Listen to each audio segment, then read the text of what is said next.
Hey guys, my name is Connor and this is BigTreeLander. This is my 2006 Toyota Sequoia, and today I'm going to do a little walk around and show you the build that I've done with it so far. It's still a work in progress, but stuff's being added all the time. And these are unique vehicles, they're rare. You usually don't see Toyota bros modify Sequoias. It's usually, your 4Runners, your Land Cruisers and everything. These looked interesting to me when I was shopping around for a vehicle to use for overlanding, and I was able to pick one up for a good deal, and I love it. Wheeling this thing is awesome. It's done everything I've asked of it and not had any issues. So I just wanted to do a quick walk around and show you what I've done with the thing. So let's go ahead and get started on that now.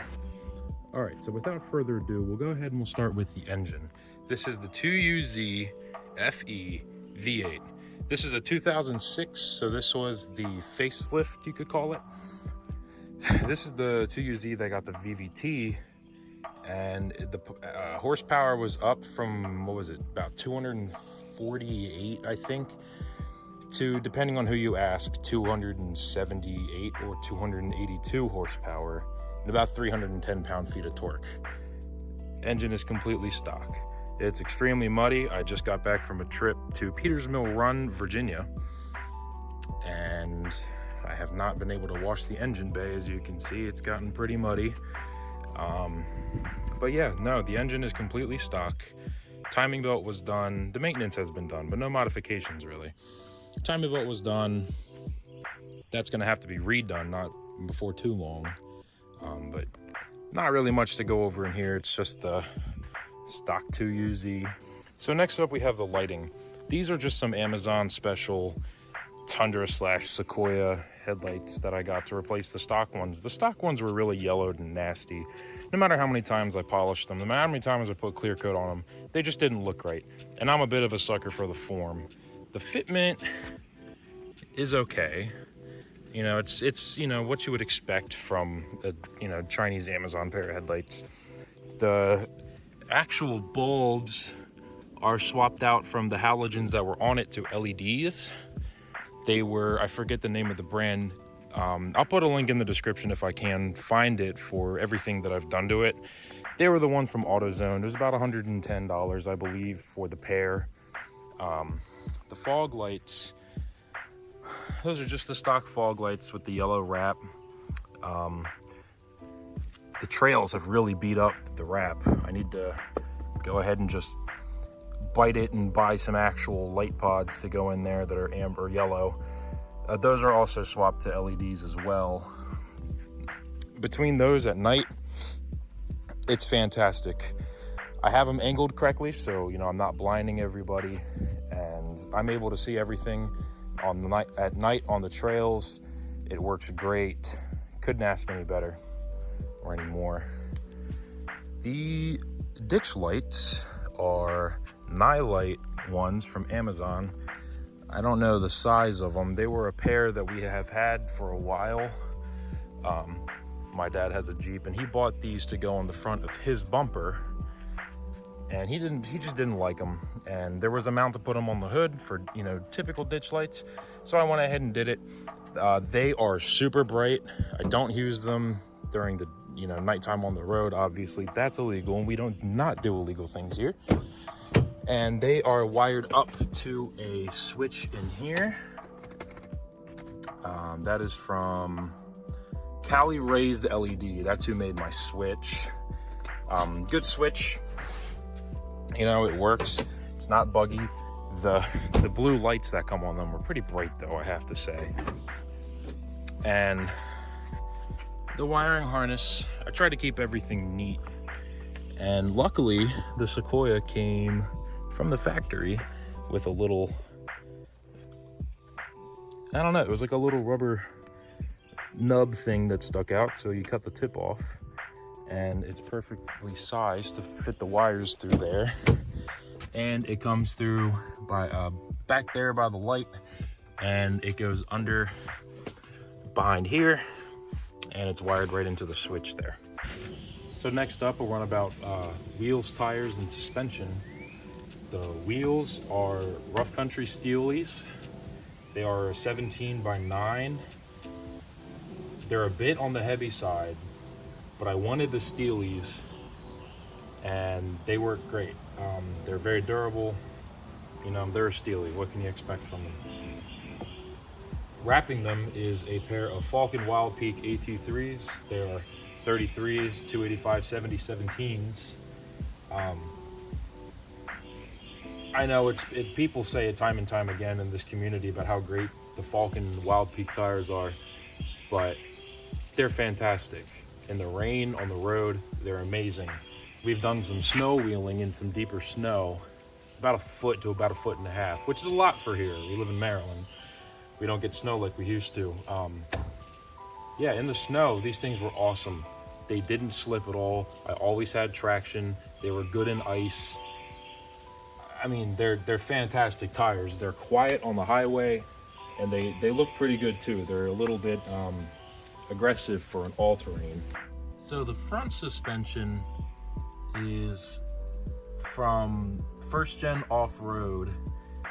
It is the last line of defense kit that he has, which is Bilstein 5100 shocks in the front with, I believe, Old Man Emu springs. And we get some Suspension Max extended sway bar links at the end there. So in the back, you got a pair of Dobinson shocks and some more Old Man Emu springs. I'll go ahead and put a link in the description for everything. Again, this is the last line of defense kit from First Gen Off-Road. Josh, great service. Loved buying from him. Very easy. Shipping was quick. Very nice. Again, we have the Suspension Max extended sway bars. Sway bar ends, excuse me. And I forgot to mention, I am still running the stock upper control arm. I will most definitely be upgrading to the Freedom Off-Road or the one brand I cannot remember the name of at the moment with the adjustable upper control arms for just a better alignment that lasts a little longer. I had this aligned at a shop. Unfortunately, I don't have an alignment set up at my home garage, so I had to take it to the local shop that knows me very well to get the alignment done. They had no problems with it.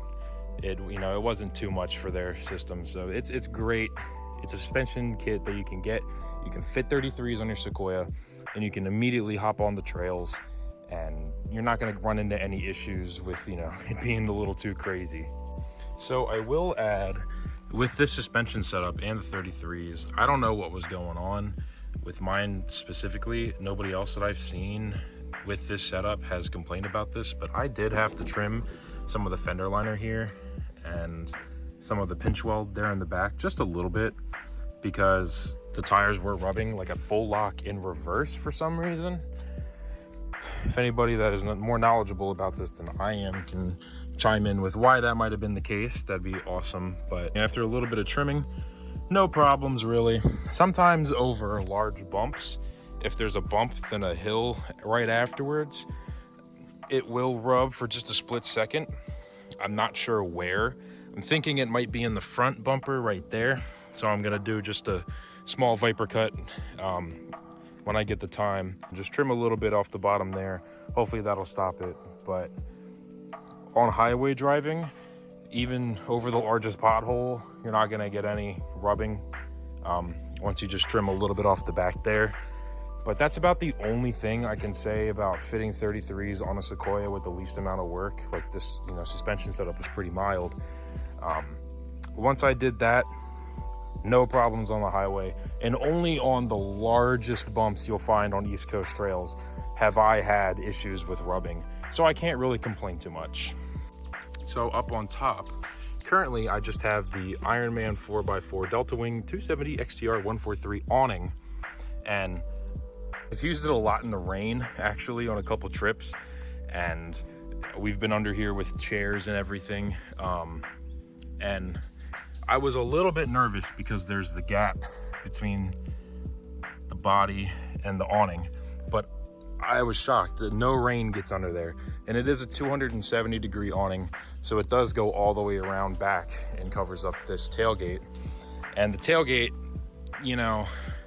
with the current setup, I'm sure I could put the awning up higher, but the way it is now, the tailgate will hit the awning when it, you know, you try to fully extend it. So it does have to sit a little bit under the full extension, but it's still, I'm tall, I'm about 6'3", 6'4", and it's still enough for me to get under it. I don't really consider it much of an issue. And currently it's just attached to some cheapo Harbor Freight crossbars. They're okay. I wouldn't recommend them to anybody unless you're like me and we're quickly trying to get something that will fit your awning so you can take it out on the trails, because you don't have time to wait 8 to 12 weeks for the proper roof rack setup to show up. Pretty soon I will be ordering the Pro Speed rack, Sequoia rack. It is pretty much a clone of the Prinsu rack, but it's a little bit more low profile, still doesn't interfere with the sunroof or anything, and that will allow me to put my tent on that, you know, obviously I will be getting in the future. So for my spare tire, I have it on a Wilco off-road. I don't remember which one this is exactly. I don't think they make this exact one anymore. I bought this off of somebody that I know. They bought it for $300 off of him. He had used it once and it's been living on here the rest of its life. And I have taken it on some trails, and as you can probably see, I've dented it just a little bit, but this is really some thick steel that they used on there. I smacked it pretty hard on a couple rocks and it hasn't really dented. It's very, very well made, and it, you know, allows me to put the spare tire on the back. I wanted it in the back. It doesn't fit in the stock location, actually. A 33 will not fit in the stock spare location for a Sequoia. So I do also have some exhaust work done. Right there is a Flowmaster Super 44. And then if we come to the back, I have a resonator delete with a tip that the exhaust guy had lying around the shop that he threw on for free. I don't know how I feel about it. Oval tips really aren't my thing, but he was able to get it nice and tucked up under there. So the likelihood of it getting caught on anything on the trails is pretty low. And I gotta say, if I were to do it again, I would go with a different muffler. It's not too loud, it doesn't drone or anything like that, but I don't know if I'm just in love with the sound, but it's got a nice growl to it. I'll go ahead and throw a clip of the exhaust in now.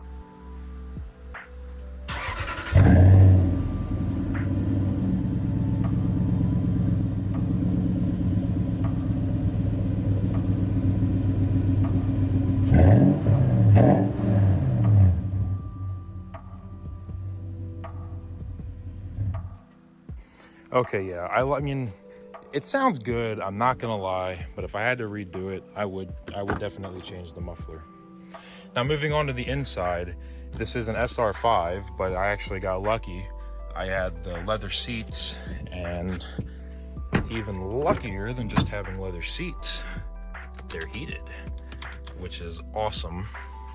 I have this radio, because lo and behold, the JBL sound system that came on it from the factory was blown, as they all are.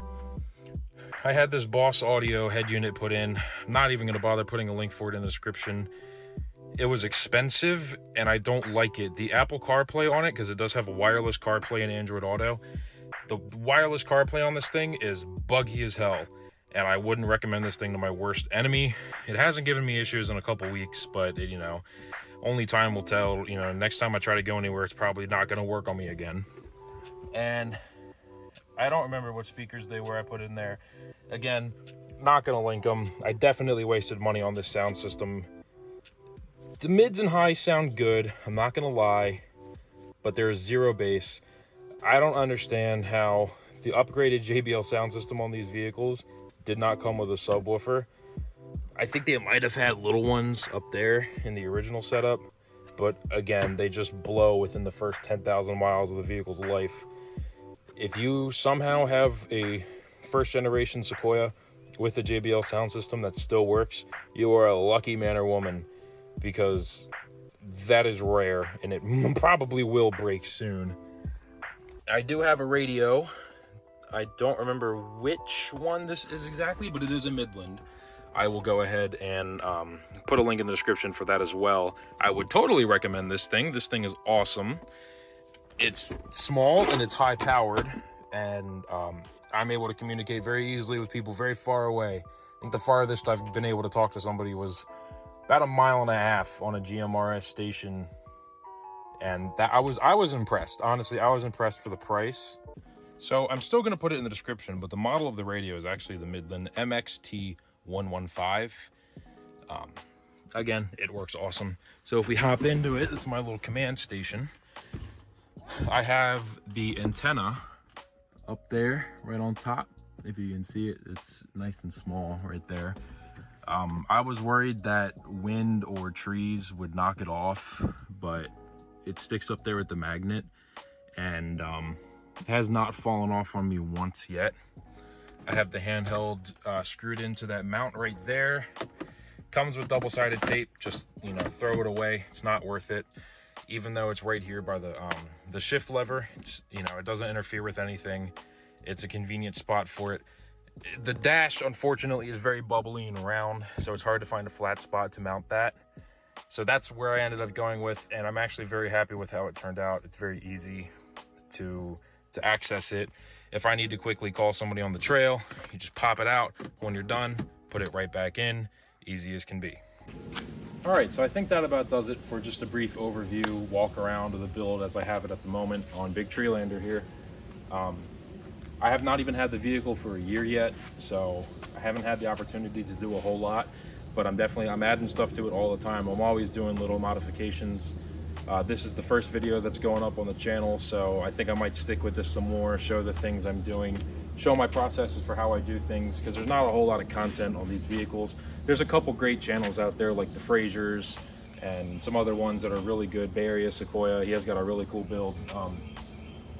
But, you know, even with those people in consideration, there's not a whole lot of content on these vehicles in particular, but there's more coming out every day, and I'm looking to be one of the sources for information on these things when it comes to Overland builds, because I think they're cool, they're unique. You definitely don't see these every day on the trails. And I'm very, very thoroughly impressed with the off-road capability of this thing. It's got IFS, unfortunately, but, you know, it's a Toyota. It's still got a solid rear axle. They ended up switching to independent rear suspension in the 2nd generation, I believe, and then back to solid rear axle for the 3rd generation. These things are bulletproof, reliable, they're comfortable, they're big, they sound cool, they're decently fast, they get horrible gas mileage, but they will get you anywhere you need to go, and they won't hesitate. So thanks for watching. Have a good one.